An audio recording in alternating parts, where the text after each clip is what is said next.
Canine officers and their partners are now partnering with Hartford Hospital. The mission to train those officers to help save their police dogs if the need arises. Fox 61's Jim Altman was there as the hospital showcased a state-of-the-art simulation to help train the officers.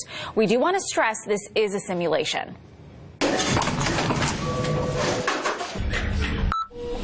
There's trauma here. Connecticut State Troopers Matt Warren and Philip Susi are being put to the test. So we're going to start by packing this wound. That is the largest. Who's the patient?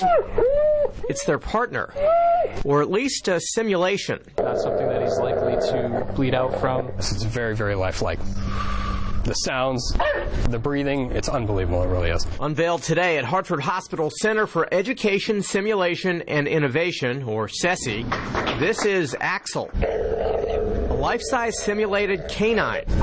Steve Donahue runs the center. So basically what this program is Stop the Bleed course for the canine handlers so they can learn how to take care of their partners. The mannequins have gone to the dogs. Trooper Warren knows about it firsthand. Oh, come on, go boys. Just 3 years ago, his partner Porter, now a 7-year-old, was critically injured during a rescue call-out.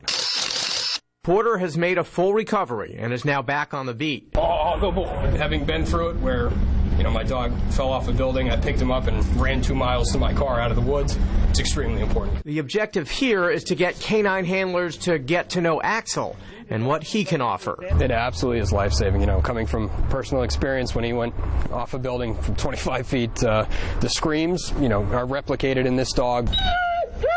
Bleeding wounds, things like that. Axel is definitely a sight to be seen here in Hartford. He is one of just 31 of these mannequins across the country, and the only one not part of a military operation. They have been exclusively sold to the military. When we saw this dog, we saw an opportunity to help our local, state, and federal police officers. And they say it is this advanced training that will help other canine officers continue to answer the call. It's going to make a huge difference. We've had canines with traumatic injuries in the field in the past, and we have always provided first aid and medical care, but this is going to be an advanced trauma care program which will allow our handlers to administer even more advanced care in the field.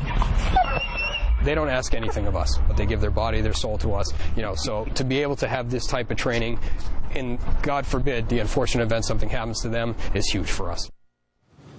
And they tell us the Sim Dog was designed in part by George Lucas's production company, Industrial Light and Magic. So the same people who made Chewbacca had a hand in making the dog. Well, that's amazing, and it really is amazingly lifelike. It's hard to watch, but I guess that's the point, right? Right. Because you want think people to get when used they to it. unveiled the dog today, Rachel, there was a gasp because people were like, oh my gosh, look at how lifelike this is. But you've got Hartford Hospital and the Connecticut State Police working together.